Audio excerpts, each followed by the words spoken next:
Item ಯಾವುದೇ ಇರಲಿ try ಮಾಡಿ ಆಚಿ ಚಿಕನ್ ಮಸಾಲಾ. ಬೆಂಗಳೂರು ಜಿಬಿಎ ವ್ಯಾಪ್ತಿಯಲ್ಲಿ ಸ್ವಚ್ಛತಾ ಕಾರ್ಯವನ್ನು ಮಾಡೋರು ಯಾರು? ಪೌರ ಕಾರ್ಮಿಕರು. ಈಗ ಘನತ್ಯಾಜ್ಯ ಚಾಲಕರನ್ನ ಕೈ ಸರ್ಕಾರ ನಿರ್ಲಕ್ಷ್ಯ ಮಾಡಿದೆ. ಸರ್ಕಾರ ಡಿಸಿಎಂ ವಿರುದ್ಧ ವಿನೂತನ ಪ್ರತಿಭಟನೆಗೆ ಮುಂದಾಗಿರುವಂಥದ್ದು. ಬೇಡಿಕೆ ಈಡೇರಿಸುವವರೆಗೂ ಗಡ್ಡ ತೆಗೆಯೋದಿಲ್ಲ ಅಂತೇಳಿ ಪಟ್ಟಣ ಹಿಡಿದಿದ್ದಾರೆ. ಬೇಡಿಕೆ ಈಡೇರಿಕೆಗೆ ಹೋರಾಟಗಾರರು ಈ ರೀತಿಯಾಗಿ ಪಟ್ಟಣ ಹಿಡಿದಿರುವಂಥದ್ದು ಪ್ರಮುಖವಾಗಿ ತ್ಯಾಗರಾಜ್ ಪಟ್ಟು.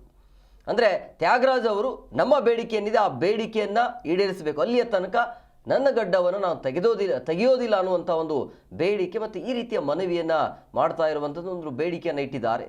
ತ್ಯಾಗರಾಜ್ ಜೊತೆಗೆ ನಮ್ಮ ಪ್ರತಿನಿಧಿ ಭವ್ಯ ಸುನಿಲ್ ಮಾತನಾಡಿದ್ದಾರೆ. ಏನು ಹೇಳಿದ್ದಾರೆ ಕೇಳೋಣ ಬನ್ನಿ.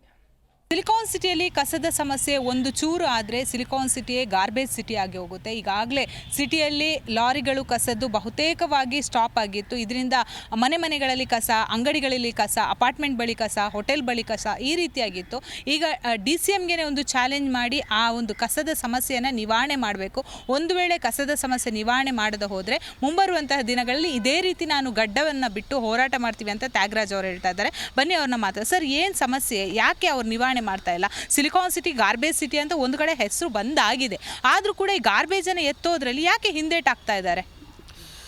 ಮೇಡಮ್, ಈಗಾಗಲೇ 2018ರಿಂದ ನಮ್ಮ ಚಾಲಕರು ಸಹಾಯಕರುಗಳನ್ನ ನೇರವೇತನಕ್ಕೆ ಒಳಪಡಿಸ್ತೀನಿ ಅಂತ ಹೇಳ್ಬಿಟ್ಟು ನಮ್ಮ ಜೊತೆಲಿರೋಂಥ ಪೌರ ಕಾರ್ಮಿಕರನ್ನ ನೇರವೇತನಕ್ಕೂ ಪಡ್ಕೊಂಡು ಈಗ ನೇಮಕಾತಿ ಕೂಡ ಮಾಡಾಯಿತು. ಆದರೆ ಅವ್ರ ಜೊತೆಯಲ್ಲೇ ಪ್ರತಿದಿನ ಕೆಲಸ ಮಾಡೋವಂಥವ್ರು, ಪ್ರತಿದಿನ ಮನೆ ಕಸ ತಗೊಳ್ಳೋಂಥವ್ರು ನಮ್ಮನ್ನು ನೇರವೇತನಕ್ಕೂ ಪರಿಗಣಿಸಿಲ್ಲ ಮತ್ತು ಕಾಯಂಗೂ ಪರಿಗಣಿಸದೆ ನಮ್ಮನ್ನು ಅತಂತ್ರ ಪರಿಸ್ಥಿತಿಯಲ್ಲಿಟ್ಟವ್ರೆ.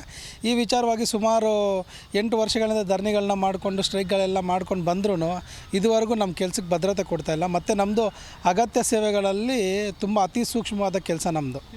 ಅದನ್ನು ನಮ್ಮನ್ನು ಗುತ್ತಿಗೆ ಕೊಡಬಾರ್ದಂತಿದೆ ಕಾನೂನಲ್ಲಿ. ಆದರೆ ಸಂವಿಧಾನಕ್ಕೆ ವಿರುದ್ಧವಾಗಿ ಇವತ್ತು ಸರ್ಕಾರ ನಮ್ಮನ್ನು ಗುತ್ತಿಗೆ ಪದ್ಧತಿಯಲ್ಲಿಟ್ಟು ನಮ್ಮ ಜೀವನನ ಅತಂತ್ರ ಪರಿಸ್ಥಿತಿ ತಂದು ಗುತ್ತಿಗೆದಾರರ ಹತ್ರ ಶಾಮೀಲಾಗಿ ನಮ್ಮನ್ನು ಬಲಿಪಶುಗಳಾಗಿ ಮಾಡ್ತಾಯಿದ್ದಾರೆ.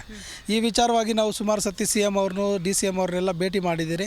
ಅವರೆಲ್ಲ ನಿಮಗೂ ಗೊತ್ತಿದೆ, ಮೇ 1ನೇ ತಾರೀಕು ಕಾರ್ಮಿಕರ ದಿನಾಚರಣೆ ಅಂತ ಕೂಡ CM ಅವರು ಡ್ರೈವರ್ಸು ಲೋಡರ್ಸ್ನೆಲ್ಲ ನಾವು ಕಾಯಂ ಮಾಡ್ತೀನಿ ಅಂತೇಳಿ ಓಪನ್ ಆಗಿ ಸ್ಟೇಟ್ಮೆಂಟ್ ಕೊಟ್ಟರು. ಮತ್ತು ನಾವು ಉಪವಾಸ ಕೂತ್ಕೊಂಡಿರೋಂಥ ಸಮಯದಲ್ಲಿ 2024 ಡಿಸೆಂಬರಲ್ಲಿ DCM ಅವ್ರ ಸ್ಥಳಕ್ಕೆ ಆಗಮಿಸಿ ನಿಮ್ಮ ಕೆಲಸಕ್ಕೆ ನಾವು ಭದ್ರತೆ ಕೊಡೋದಕ್ಕೆ ಒಂದು ತಿಂಗಳಲ್ಲಿ ನಾವು ತೀರ್ಮಾನ ತಗೊತೀನಿ ಅಂತ ಹೇಳಿ 1.5 ವರ್ಷ ಆಯಿತು. ಆದರೆ ಈವರೆಗೂ ಯಾವುದೇ ರೀತಿಯೂ ಕ್ರಮ ಕೈಗೊಂಡಿಲ್ಲ. ಆದ್ದರಿಂದ ನಾವು ಈಗ ದಾಡಿ ಕೂಡ ಅಷ್ಟೇ ಅದೇ ಉದ್ದೇಶಕ್ಕೆ ಬಿಟ್ಟಿರೋದು. ನಮ್ಮ ಏನು ಬೇಡಿಕೆ ಇದೆ, ಏನು ನೇರವೇತನಕ್ಕಾಗಲಿ ಇಲ್ಲ ಕಾಯಂಗಾಗಲಿ ಬಿಟ್ಟಿದ್ದೀರಾ. DCMಗೆ ಇದನ್ನು ಚಾಲೆಂಜ್ ಹಾಕಿದ್ದೀರಾ? DCMಗೆ ಏನು ಹೇಳಿದ್ದೀರಾ?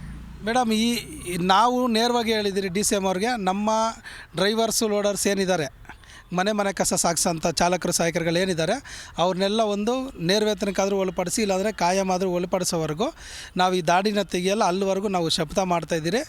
ನೀವು ಹೇಗೆ ಹಠ ಹಿಡಿತೀರಾ, ಒಳ್ಳೇದನ್ನು ಮಾಡ್ಬೇಕಂತೇಳಿ ಹಠ ಹಿಡಿತೀರಾ CM ಅವರಾಗಲಿ DCM ಅವರು, ಅದೇ ರೀತಿ ನಮ್ಮ ಜನರಿಗೆ ನಮಗೆ ಒಳ್ಳೇದಾಗಬೇಕಂತೇಳ್ಬಿಟ್ಟು ನಾವು ಅದೇ ರೀತಿ ಹಠ ಹಿಡಿದಿರಿ, ಅದೇ ರೀತಿ ಶಪಥನ ಮಾಡಿದ್ದೀರಿ.